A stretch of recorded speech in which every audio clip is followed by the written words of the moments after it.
दिलजीत दोसांझ के बारे में मैं देख रहा था कि भाई साहब जिमी फैलन के शो में पहुंच गए हैं। कहाँ वो छोटा सा एक्टर जो छोटी छोटी मूवीज में आया करता था और जिसके गाने हम सुना करते थे, कभी कभार कोई गाना उसका आ जाता था तो बंदा कहता था यार ये भी एक पंजाबी सिंगर है। इतने सिंगरों की मौजूदगी में वो एक कभी कभार उसका भी आ जाया करता था। और अब देखो पूरी दुनिया के टूर मार रहा है और जिमी फैलन के शो में आ गया, जो इतना बड़ा एक लेट नाइट शो है। आप सबको पता है कि वो कितना मशहूर और वहाँ पे कितने टॉप सेलिब्रिटीज आते हैं। तो दिलजीत साहब भी वहां पे पहुंच गए हैं और मैं ये देख रहा था कि उस बंदे ने अपनी जो कल्चर और ट्रेडिशन है उसको इग्नोर किए बगैर तरक्की की है और उसने उन चीज़ों को अपने साथ लेकर चला है। अपनी वो पग को भी साथ लेकर चला है, अपनी पंजाबी को और अपने कैजुअल स्टाइल को वो साथ लेकर चलता हुआ वो कितना आगे पहुंच गया है। और मैं यहाँ सोच रहा था कि जो हमारे पाकिस्तानी कुछ एक्टर्स हैं उनको भी बड़े बड़े मौके मिलते हैं, लेकिन वो कंफ्यूज इतने होते हैं कि उन्हें समझ नहीं लगती कि हमने अंग्रेज़ों में अंग्रेज बनना है या फिर पाकिस्तानी बनना है। वो आपको याद है अली सेठी को भी एक मौका मिला था, लेकिन उनकी ड्रेसिंग आपको याद है कि वो किस तरह अजीबोगरीब थी। पाकिस्तानी एक्टर्स ना अक्सर वो कंफ्यूज हो जाते हैं कि यार वो ओन नहीं कर पाते अपने ही कल्चर को और अपनी ही ट्रेडिशन को, वो परेशान हो जाते हैं यार वो ये हमने करना क्या है। शायद आइडेंटिटी क्राइसिस है। आइडेंटिटी क्राइसिस आपको आगे नहीं बढ़ने देता और यही हाल कुछ पाकिस्तानियों का भी है कि हम लोग हमेशा अपनी जुबान के हवाले से भी बड़ा कंफ्यूज रहते हैं। जो पंजाब के लोग हैं वो पंजाबी बोलते हुए कतराते हैं, वो मतलब पंजाबी बोलने से उनको शर्म आती है जैसे कोई पेंडुओं की जुबान है। हालांकि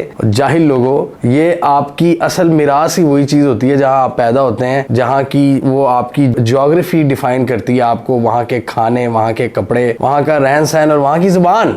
लेकिन हम पाकिस्तानी उसी चीज़ को बहुत ज़्यादा डिस्करेज करते हैं और उसको डिसऑन करते हैं। और ये चीज़ हमने पाकिस्तान बनते वक्त भी यही देखी थी कि एक पाकिस्तानियत जो कि एक नई चीज़ थी उसको बहुत ज़्यादा फ़रोग दिया जा रहा था। उसको फ़रोग देना बड़ी अच्छी बात थी, लेकिन आप अपनी जो लोकल लेवल की कल्चरल रियलिटीज़ हैं उनको क्यों आप भुलाते जा रहे थे। जैसे आपकी कश्मीरियत थी, आपकी पंजाबियत थी, आपका पख्तूनपन या आपका बलोच रहन सहन या आपकी सिंधीपन आपका, उसको पता नहीं, उसको बहुत ज्यादा सल्ब करने की कोशिश की गई। और याद आया मुझे आपके बंगालीपन को बहुत ज्यादा दबाने की कोशिश की गई पाकिस्तान में जी। बड़ा जबरदस्ती से उर्दू को लागू करने की कोशिश की गई और फिर आप देखें किस तरह बांग्लादेश अलहदा हुआ। अभी भी पाकिस्तान में ना मेरे हिसाब से कुछ कौमें हैं जो अभी भी अपनी जो कल्चरल रियलिटीज है उनको बरकरार रखने की कोशिश करती हैं। उनमें आपके ये पख्तून्स हैं, बलोच हैं और सिंधी, ये काफी हद तक अपनी रियलिटीज को बरकरार रखते हैं। और इनमें कुछ लोग मॉडर्नाइजेशन को अपना भी लें तब भी वो कहते हैं कि यार हमें अपनी जो पुरानी आइडेंटिटीज हैं, जो रूट्स हैं, उनको नहीं भुलाना चाहिए। लेकिन पंजाब में मैं देखता हूँ जो आपका मेन इकोनॉमिक हब है, पंजाब में हम लोग अपने कल्चर को पता नहीं क्यों नहीं ओन करते। अब इंडिया का भी पंजाब है, उनके भी सिंगर पूरी दुनिया में फैले हुए हैं, वो कनाडा में हो, वो यूके में हो, वो ऑस्ट्रेलिया में हो, वो अमेरिका में हो, उन्होंने अपने आप को पंजाबी शो कराना होता है और वो गोरों को नचवाते हैं वहां पे। आपको पता है वो गोरों को नचवाते हैं। गोरा कभी इससे इंप्रेस नहीं होगा कि पंजाबी ने पेंट कोट पहना है, वो इंप्रेस होगा कि पंजाबी ने धोती पहनी है और ऊपर उसने वो पग और पूरा उसका जो पंजाबी अटायर है वो उससे फैसिनेट होगा। थाईलैंड में जब आप जाते हैं तो थाईलैंड का टूरिज्म क्यों मशहूर है, क्योंकि वहां पर आपको थाईलैंड की चीजें दिखाते हैं। थाईलैंड का जो सारा कल्चर है और वहां का जो पूरा बुद्धिस्ट और उनकी रिलीजियस सेंसिटिविटीज हैं वो आप वहां पर ऑब्जर्व करते हो और इसीलिए वो उनका टूरिज्म फलता फूलता है। गोरा पाकिस्तान में कोई बीचेस वगैरह देख के फैसिनेट नहीं होने वाला या शराब की बोतलें, वो उसको अपने मुल्क में भी मिलती है। गोरा यहाँ पे देखेगा कि क्या पंजाबी कल्चर है, उसकी क्या ब्यूटी है,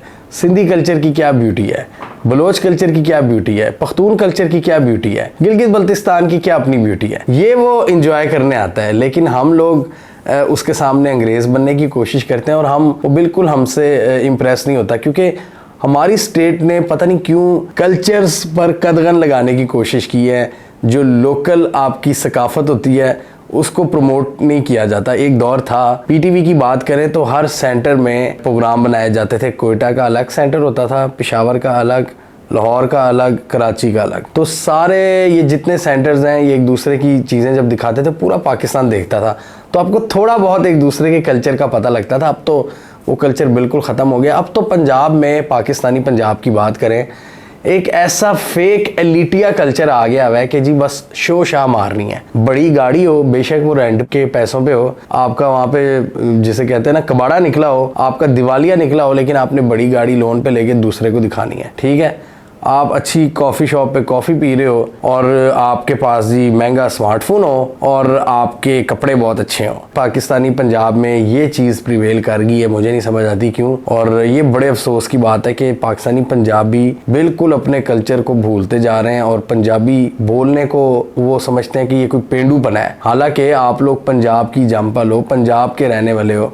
अगर आप कहीं से भी आए हो, बेशक आप आउटसाइडर भी हो, लेकिन यहाँ की एक रियलिटी है पंजाबी जिसको आप पेंडूपन नहीं कह सकते। ये पाकिस्तान का आइडेंटिटी क्राइसिस शो करता है जो हमेशा से पाकिस्तान की जो रियासत है उसने फ़रोग दिया है। शुरू में हमने बंगालियों के साथ ऐसा किया कि जी आप अपनी ज़ुबान नहीं बोल सकते, बोलो लेकिन ऑफिशियल नहीं होगी। हमने उर्दू थोपने की कोशिश की और देखें क्या रिजल्ट निकला। उर्दू बेसिकली ये ज़ुबान थी यूपी की, उत्तर प्रदेश की, लखनऊ से आई थी ये ज़ुबान, जो कि एक मिक्सचर थी अरबी का और फारसी का और दूसरी इलाकाई ज़ुबानों का, हिंदी का। लेकिन हमने क्या किया, उसको मुसल्लत करने की कोशिश की, पाकिस्तान की कौमी ज़ुबान बनाया। ठीक है, एक ज़ुबान आपको चाहिए थी, लेकिन लोकल सेंसिटिविटीज़ को देखते हुए उनको भी आपको मद्देनजर रखना चाहिए था, उनको इग्नोर नहीं करना चाहिए था। आप आपकी बलोचपन है या आपका पंजाबियत है, जो सिंधियत है, वो जिंदा रहनी चाहिए थी। लेकिन बड़ी हद तक उस पर कदगन लगाई है और सक्सेसफुली पंजाबियत को तो हम बहुत हद तक मार चुके हैं। उर्दू का मकसद ये था कि आपने एक चारों सूबों को या पांचों सूबों को एक कॉमन लैंग्वेज देनी थी कि यार जब आप पार्लियामेंट में या किसी भी जगह पे जाएंगे, बहस मुबाहिसा करेंगे, तो आपके पास एक जुबान हो बोलने के लिए। बहुत अच्छा मकसद था उर्दू का, लेकिन उससे दूसरी जुबानों को डिस्करेज नहीं करना चाहिए था। पंजाब के अर्बन सेंटर्स में रहने वाले, उनका आप हाल देख लें, वो पंजाबी कहीं से नहीं लगते, लेकिन वो अंग्रेजों की कोई नई ब्रीड लगते हैं, काठे अंग्रेज जिसे हम कहते हैं। लेकिन दूसरी तरफ आप कंपेयर करें, आप इंडिया के अगर आप आर्टिस्ट को देख लें, वो किस तरह ओन करते हैं अपना कल्चर और इसी वजह से वो ऊपर जाते हैं। ये हमारे पंजाबी इसी वजह से इधर ही रहेंगे सारी जिंदगी, ये कभी तरक्की भी नहीं कर पाते। और आप सिखों को देखें कि वो किस तरह अपने कल्चर को साथ लेके चल रहे हैं पूरी दुनिया में, और तभी उनकी वाह वाह होती है। इनको ये तो पंजाबी कहलवाना नहीं पसंद करते जब बाहर चले जाए, लेकिन जो लोग करते हैं उनको देखें, फिर दुनिया भी इज्जत करती है। और अभी देखो किस तरह दिलजीत दोसांझ आया है ऊपर। फिर आप देख लें, आपने ये जो पंजाब में आपने ये जो काठे इसकी वजह से कितना ज़्यादा आपका क्लास सिस्टम पैदा हो गया है। OA लेवल्स वाला बच्चा बिल्कुल एक अलग ज़िंदगी में जी रहा है। इसके अलावा मिडिल क्लास स्कूलों में जो पढ़ने वाला बच्चा, उसकी एक अलग ज़िंदगी है। और फिर गवर्नमेंट स्कूल्स हैं और फिर मदरसे हैं। 4 से 5 किस्म के हमारे एजुकेशन सिस्टम है और हम अलग अलग किस्म की प्रोडक्ट्स निकाल रहे हैं। जो आपका OA लेवल्स वाला बच्चा है, महंगी यूनिवर्सिटियों में लम्स वगैरह में जाने वाला, वो अच्छी अंग्रेजी बोल के वो दुनिया से compete कर लेता है। और बाकी नीचे वालों का क्या होता है कि उनमें टैलेंट ज़्यादा भी हो, जो कि ज़्यादा होता भी है, लेकिन वो एक लैंग्वेज बैरियर और दूसरे कन्फ्यूजन की वजह से और अपना हक तलफी की वजह से वो हमेशा पीछे रह जाते हैं, जबकि वो लोग कॉन्फिडेंस की वजह से आगे चले जाते हैं। और पाकिस्तान में सिस्टम ये वो बन गया कि जो जितना ज़्यादा कल्चर को दबाएगा, जो जितना ज़्यादा अपने कल्चर को रौंद के आगे बढ़ेगा, अंग्रेज़ी को अपनाएगा, उसको हम प्रेफर करते हैं। लेकिन ये चीज़ फिर दुनिया में नहीं आपको फ़ायदा देती। दुनिया हमेशा टैलेंट की ही कदर करती है। और आपने अक्सर देखा है कि यहाँ से जो लोग मिडिल क्लास लोग गए हैं, लोअर मिडिल क्लास बाहर गए हैं, उन्होंने ज़्यादा चमत्कार किए हैं बाहर की दुनिया में, बजाय कि ये जो आपकी एलीट क्लास के बच्चे हैं वो एक लाइन पे चलते हैं।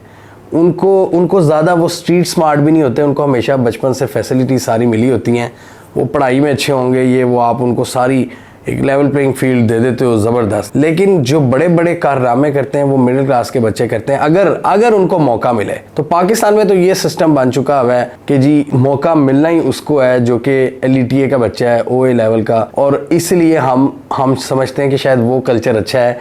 फिर जो आपकी निचली क्लास है ना, वो भी उनकी नकल मारने की कोशिश करती है। तो पूरा जो स्ट्रक्चर है, पूरी सोसाइटी वो देखती है कि जी हमने भी एलीट बनना है, हमने भी अंग्रेज़ी बोलनी है, हमने भी उनकी तरह दिखना है। जबकि ये चीज़ आप अपने ही सब कॉन्टिनेंट में देखें तो बहुत सी रियासतें हैं, बहुत सी जगहों पे इस चीज़ को डिस्करेज किया जाता है। जैसे फॉर एग्जांपल ये पंजाबियों की बात करें, इंडियन पंजाबियों की, ये बड़ा ओन करते हैं और इसी वजह से ये दुनिया पे छाते हैं। तो ये हमें ज़रा सोचना चाहिए कि हमने अपने बच्चों को काठे अंग्रेज़ बनाना है या एक अकम्पलिश्ड इंसान बनाना है, जो दुनिया जिसको देखे कि यार किस तरह वो अपनी कल्चरल वैल्यूज़ को साथ लेके चलते हुए आगे बढ़ रहा है। सादगी जिसका कलमा हो वो कभी टूटता नहीं।